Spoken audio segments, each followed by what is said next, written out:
خلیلزاد بالاخره د ظواهري د وژلو اصلي لوبه رسوا کړه. وایي چې حقانیان خبر وو خو مګر امریکا ته معلومات د قندهار ډلې ورکړي وو. بل خوا د حقاني په میلمستون کې د ظواهري پرته نور څوک اوسېده. جزئیات همدلته وګورئ او چینل هم سبسکرایب کړئ.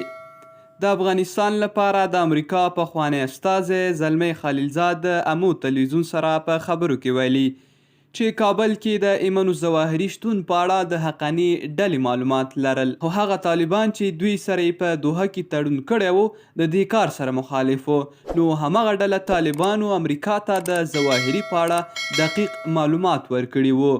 یاد دې وي چې د ملا برادر ډلې د دوحې تړون کې ژمنه کړې وه چې القاعده سره به اړیکې پرې کوي او یاده ډله به د ترهګرۍ ډلې په نامه پیژني. بل خوا د نظامي او استخباراتي چارو یو شمېر شنونکي وایي په کابل کې چې ایمن الظواهري پروت و هغه کور د سراج الدین حقاني اړوند و او په میلمستون کې د حقاني ځینې خپلوان هم اوسېده. له ترهګرۍ سره د مبارزې ځینې کارپوهانو په باور دا سیمه په تیر حکومت کې د ولسمشر د ملي امنیت سلاکار حمدالله محب اړوند وه او بهرني میلمنو به هلته تګ راتګ کوه.